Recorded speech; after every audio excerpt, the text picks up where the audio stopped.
In September of 1808, Covent Garden Theatre in London burned to the ground. The exact cause of the fire has never been established, but due to the extensive amount of inflammable items throughout, combined with an amazing number of flaming light fixtures, fires of some sort at theatres were relatively common, even inspiring a London fire code requiring several wet blankets to be near the stage to help put out any fire before it could spread. The 18th century version of a fire extinguisher. Unfortunately, on September the 19th, 1808, the water on the street the theatre was on was shut off to fix an issue with the system. The next morning, a fire started around 4 a.m. With little means to effectively fight the blaze, it took just 3 hours to destroy the historic building, along with more mundane things, a fair number of manuscripts that would today always be given the inaccurate moniker of priceless, as well as the late George Frederick Handel's organ he had donated to the theatre. On top of this, over 20 people lost their lives and many dozens were injured. The loss of the theatre was a huge blow to the London community. You see, thanks to the Licensing Act of 1737, at the time there were only 2 theatres in all of London that had been granted the right to perform full-length spoken plays, and even these had to be approved beforehand by government officials. All the other non-patent theatres, outside of occasionally temporary patents, were forced to restrict themselves to songs, acrobatics, dances, and the like. When they did show plays, they had to be mimed to stay within the bounds of the law. Given the popularity of plays at the time, and how with only one venue in town able to show them, efforts were quickly made to build a new theatre in place of the old, despite the lack of funds by the principal owners of the old structure. You see, the insurance payout for the old building was only £50,000, about £4 million or $5 million today, with the cost to build a new theatre, at least the level of the old one, about 3 times that amount. Stepping up to support the project, £10,000 was donated by the Duke of Northumberland. However, instead of accepting this, one of the principal owners of the theatre and one of the most popular actors in all of Britain, John Kemble, refused the donation. Instead, he sent the Duke a bond promising to pay the sum back. The Duke in turn sent Kemble back his bond, along with a letter noting that as there was likely to be a bonfire to celebrate the start of construction, Kemble should throw his bond in it to heighten the flames. A donation of £1,000 also came from the Prince of Wales, future King George IV. The remaining funds, comprising nearly £80,000, were acquired via subscription shares. Money in hand, construction of the newer, improved Covent Garden Theatre began on January 2nd, 1809, under the supervision of famed architect Sir Robert Smirke, with the Prince of Wales himself ceremonially laying the first stone. Alright, so you finally got that great idea, but where does it live? A blog, an online shop, or maybe just a space? Or maybe it's just a space to tell the world about what you do? Well, this video is brought to you by Squarespace, the all-in-one website platform that makes all of that possible, and then some. Whether you're just getting started or whether you're scaling up, Squarespace has the tools to create a site that's not only beautiful, but also super functional. From product sales to content sharing, it's all in one place. But let's be honest, the internet's pretty crowded, but with Squarespace's design intelligence, creating a unique digital presence becomes a whole lot easier. This feature taps into over 2 decades of design expertise and cutting-edge AI to help you craft a website that's perfectly tailored to you.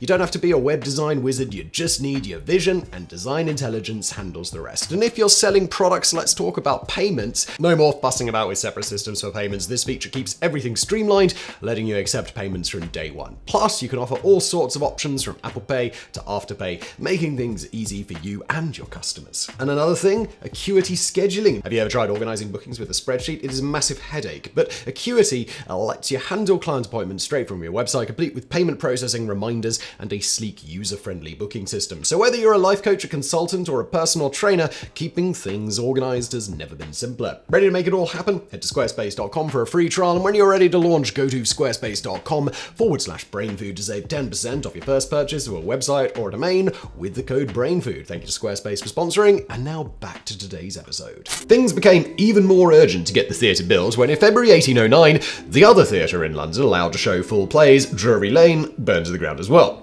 Going back to Covent, 9 months after the first stone was laid, a theatre was born, largely superior to the original, save for a few controversial changes. These included 2 galleries that were much smaller than the originals, meaning less seating for the plebeians. These also offered such a restricted view that patrons would come to complain that they could only see the legs of those on the stage. Similarly, the third tier of the theatre, which had previously been freely available to the general public to purchase tickets for, had been converted into very large box seat areas to be rented by the year by wealthy patrons. rooms. These came complete with private areas where a curtain could be drawn, something quickly criticised for allegedly being so that the elite could solicit the services of prostitutes who often could be found at theatres of the age. In fact, many of the actresses themselves supplemented their income in this way, leading to the British expression, "said the actress to the bishop," implying illicit things actresses would tell ministers during confession. This was a precursor to the American version of an expression with that same meaning, which is "that's what she said," which was first popularised in the 1970s on Saturday Night Live. Going back to the theatre, in addition to these controversial changes, to help recoup the costs of building the new structure, Kemble raised the price of tickets by about 15%, with the exception that the cost of the gallery, which as noted now had extremely restricted viewing, remained the same.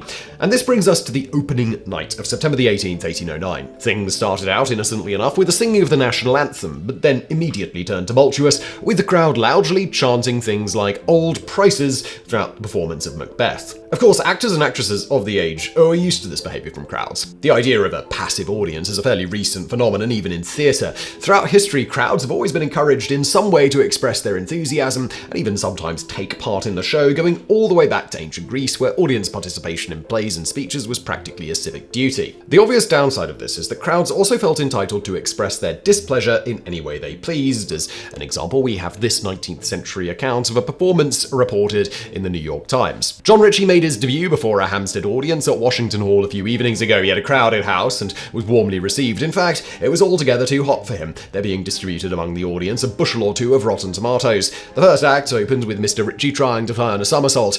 He probably would have succeeded had not a great many tomatoes struck him, throwing off balance and demoralising him. It was some time before the audience could induce him to go on with the performance. His next attempt to perform on the trapeze, as he lay upon the bar with his face toward the audience, a large tomato thrown from the gallery struck him square between the eyes, and he fell to the stage floor just as several bad eggs dropped under his head. Then the tomatoes flew thick and fast, and Ritchie fled for the stage door. The door was locked, and he ran the gauntlet for the ticket office through a perfect shower of tomatoes.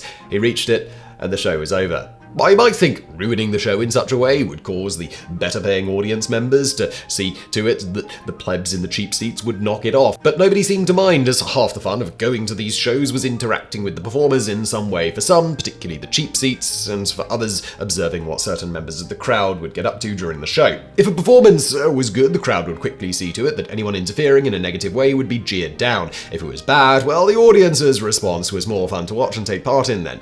It was all about what could be more entertaining, the people on the stage or the people in the crowd, or quite often a mixture of the two.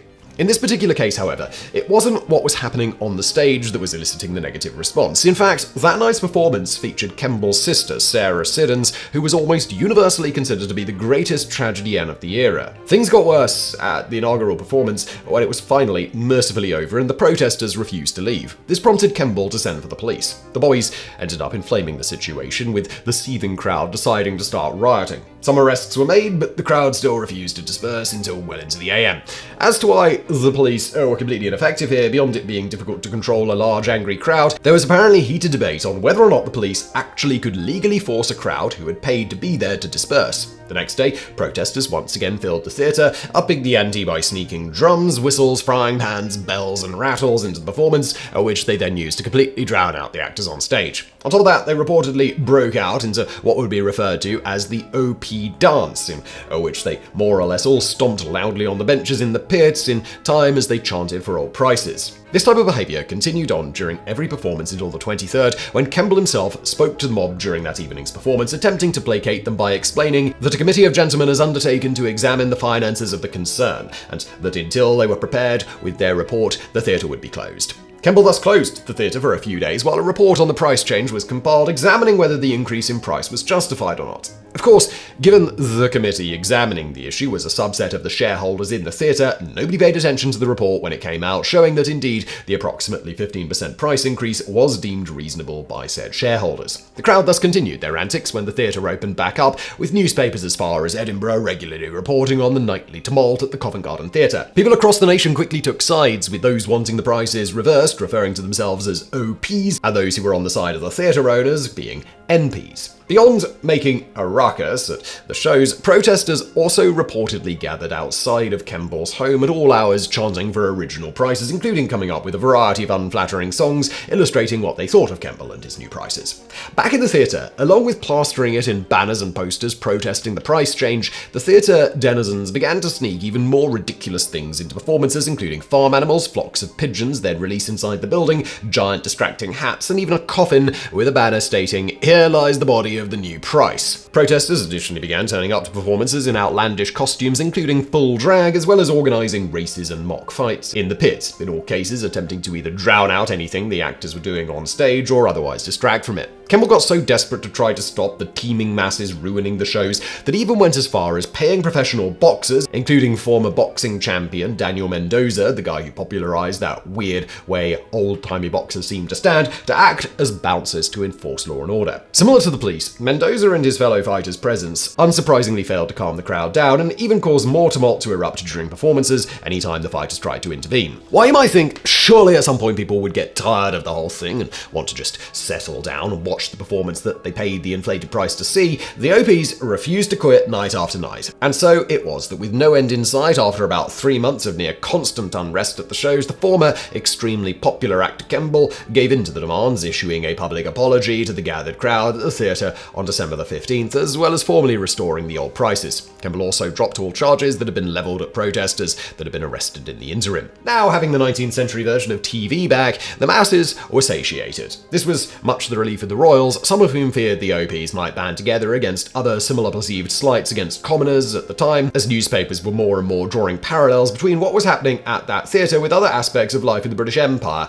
But now, with their entertainment back, no such revolution occurred. Things worked out for the theatre as well, even at the original prices, with ticket sales for the following decade averaging about £80,000 per year, about double the cost of operating the theatre. Bonus fact. And if you happen to be wondering how we went from a couple of thousand years of audience participation in performances to the passive audiences we have today in the span of only about a century, to begin with, shows started shifting from the actors actively acknowledging the audience was there, generally purposefully interacting with them, to instead pretending the audience was non-existent and performing as though what was happening on stage was real and sort of in another dimension, so to speak. Essentially, the invisible fourth wall was created to preserve the illusion, and audiences began to more and more be expected not to break down that wall by interrupting the performance. Other factors that helped the switch along included advancements in stage lighting, allowing for shifting the focus from both the audience and the stage to just the stage, further solidifying the invisible fourth wall. Accordingly, theatres were redesigned, and rather than having the classic horseshoe shape so wealthy spectators in the seats high up could enjoy the audience's show as much as what was happening on the stage, as well as easily observe what other wealthy patrons were getting up to, now every seat commonly faced toward the stage, and it became difficult to see what members of the audience were doing. Effectively, the audience ceased to be a part of the night's entertainment. As the show began to focus more on what was happening on the stage, the cheap seats in the pit began to be upgraded from simple wooden benches to plush seats where the wealthy began to sit so they could see the performance better. When this happened, those wealthy patrons sitting near the stage were less than enthusiastic about getting hit by poorly aimed projectiles, helping to morph the rules to this being no longer accepted behaviour in the theatre, though it has persisted somewhat in certain other venues. For instance, throwing things on stage at pop music concerts is relatively common, and even the Beatles once lamented that for a little over a year's period, they were continually hit on stage, first with soft jelly babies in England, and then in America with much harder jelly beans. In fact, the Beatles' 1964 performance in San Francisco had to be completely stopped twice due to the barrage of jelly beans becoming too intense, forcing them to retreat and implore the audience to knock it off. Beyond this, heckling at comedy shows is relatively common. Perhaps the best example of all where non-passive audiences have endured is at most sporting events, where boisterous behaviour of patrons still often resembles that of audiences through most of history. But due to stricter rules, and that rowdier members of the crowd are typically further from the field of play, this doesn't usually disrupt the sporting spectacle, though the athletes still have to endure non-stop taunting or cheering, and the occasional projectile in many professional sports at all levels. Of course, it is not uncommon to have an often inebriated fan running onto the field of play and being chased around by security. Despite this interrupting the show the rest of the audience paid to see, everyone tends to cheer for the runner and find the whole thing thoroughly enjoyable, particularly the longer the fan on the field can manage to evade capture. We really haven't changed much at all, have we?